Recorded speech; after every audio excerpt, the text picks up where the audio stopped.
Good day everyone. Today we'll be taking a look at the Peruvian Revolution, aka the revolution that gives you revolutionaries that can throw grenades, as well as access to the Peruvian daimyo known as Simon Bolivar, on top of some pretty useful Huaracas. Now the interesting thing about this revolution is that the units that you get from it play a lot like your normal Portuguese units. They're high damage and highly effective but fragile, which means that you have to have good micro, and you have to keep your eye on the ball. You have to make sure that they have good matchups and that they go against units that they can counter or that they have an advantage against. However, the upside of this is that you can use your normal Portuguese tactics. For example, you can complement your force with a group of dragoons, and then use kiting to keep that dragoon force alive.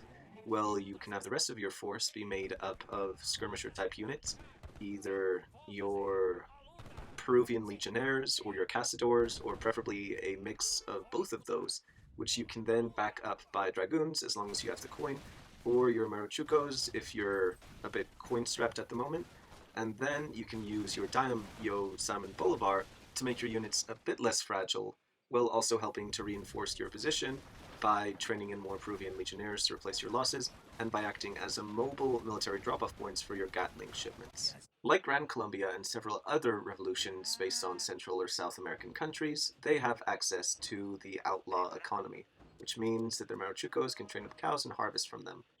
If you aren't interested in training your excellent Portuguese dragoons, then another effective combination would be a large group of Peruvian Legionnaires backed up by Cazadores and some Maruchucos as well. The Maruchucos won't fare very well in direct combat with enemy infantry and most cavalry units.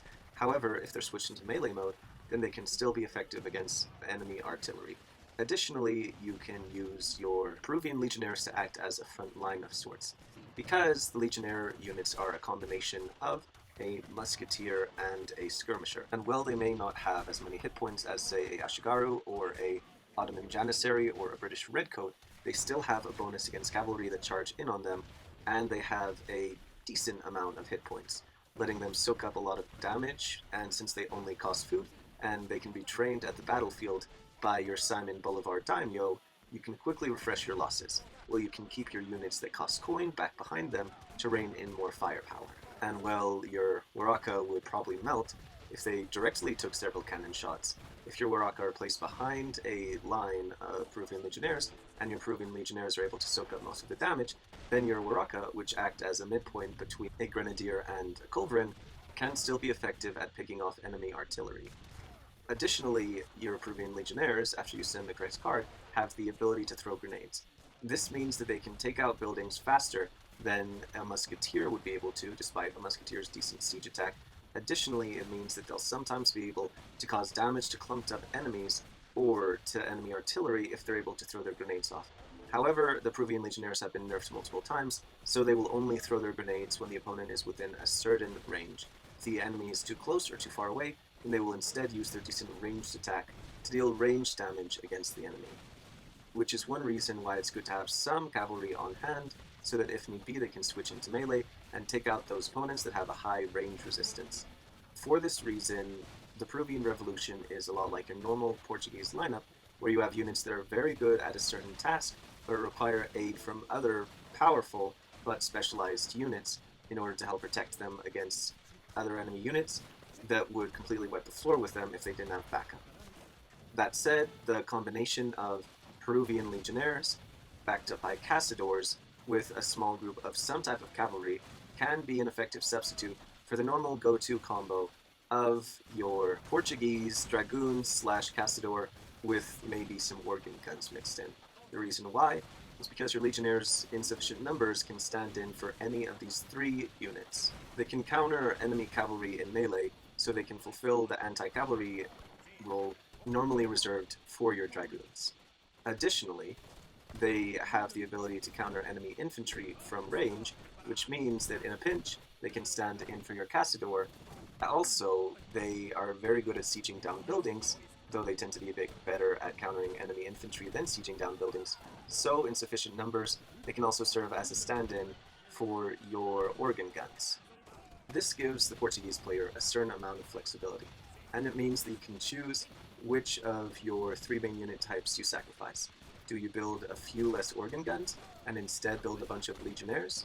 Do you build a few less Cazadores, and instead go in for a Cazador / Peruvian Legionnaire mix, you sacrifice some of your Dragoons, keeping only a token force to deal with enemy artillery instead of the normal pack of Dragoons that you'd have, with your Peruvian Legionnaire stepping up into that anti-cavalry role. The Peruvian Legionnaire can step into any of these three roles to supplement your force, though it can't really replace any one of them. And while it is a decent stand-in for any of your three units, it also is a unit that benefits from being paired with your other Portuguese units.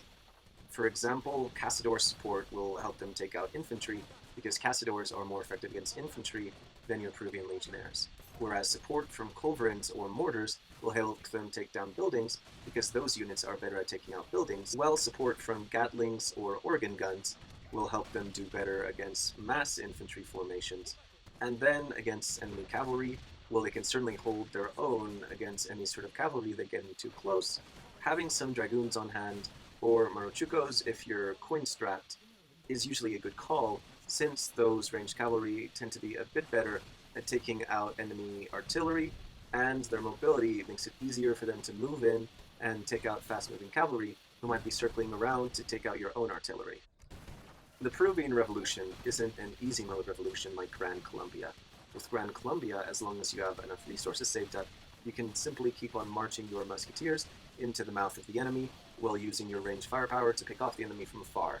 Gran Colombia lifts some of the stress off your shoulders, whereas Peru doesn't do that.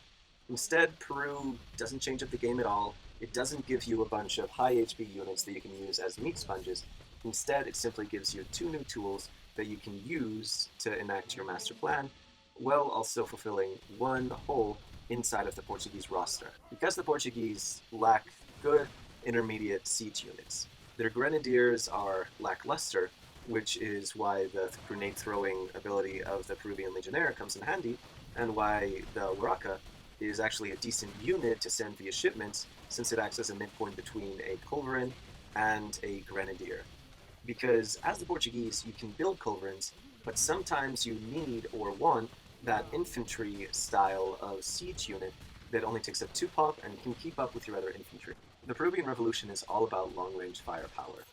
That is why for other civilizations, like say the Spanish, the Peruvian Revolution brings in a breath of fresh air. Whereas for the Portuguese, the Peruvian Revolution is just a new leaf to an old game.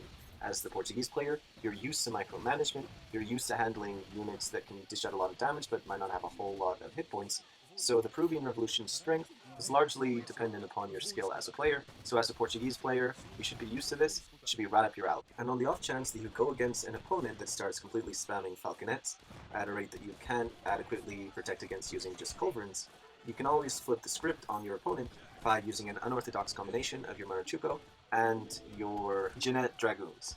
Your Marochuco aren't super powerful and they can be countered by a lot of things. However, they only cost food, they only cost 1 pop, so you can effectively use them as meat shields of a sort.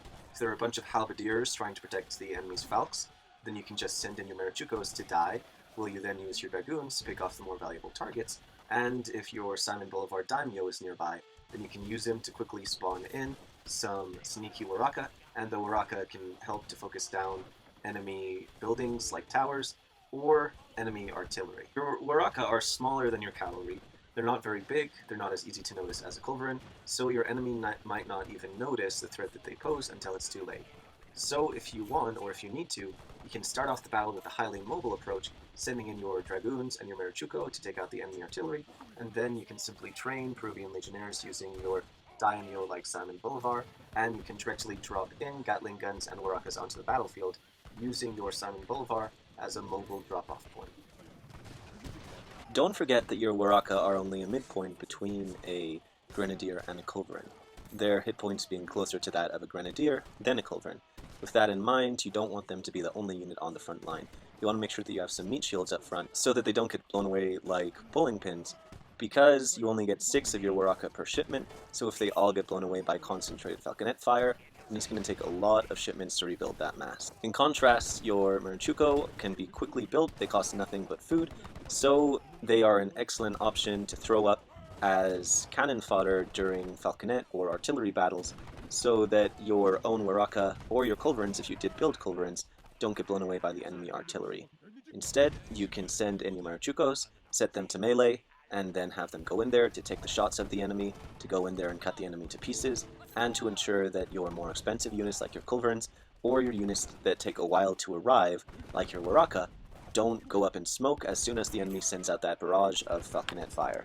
By effectively microing your Peruvian Legionnaires or your Castadors, or alternatively microing your Marachuco or your Dragoons, you can win a lot of battles. The main difference is that your Castadors are better at countering infantry, but they cost gold, and your Dragoons are better at countering cavalry, but they cost gold, so there are different situations that will call for training these different units. And once you do enter the enemy's base, the unique grenade ability of your Peruvian Legion, backed up by your own artillery, such as your culverins, can make short work of the enemy's base. And even when you're outnumbered, and it would appear that you're outmatched, your micro and the use of artillery, such as mortars to take out your enemy's production buildings, as well as organ guns to shred through their infantry, can turn a battle that would otherwise not go your way at all, letting you quickly bring a formidable opponent to their knees. And when faced with a formidable opponent, the correct use of dragoons, combined with effective use of gatlings or organ guns, can make all the difference in the world. As a Peruvian player, it is your skill and your ability to micro that will decide whether your forces are wiped out as soon as you blink, or whether you're able to decimate the enemy. And if you're ever stuck on the back foot and the defense, never forget that a decent number of Castadors, a handful of Gatlings, and some forts to fall back on if everything else goes wrong can make all the difference in the world as well. I wish you the best of luck with your Peruvian Revolution playthroughs as the Portuguese. I understand that the skill curve with this revolution and civilization combo can be quite substantial, so if at first you don't succeed, then be patient with yourself. And even when you think you've gone pretty good at it, when you think that you can micro your way out of almost any situation, you're going to make mistakes, you're going to make misclicks. That's okay. If that happens, then you just have to try again, and eventually you will master this civilization and revolution combo. So go out there and have some fun, and find out what Dragoons and Gatlings can do for you.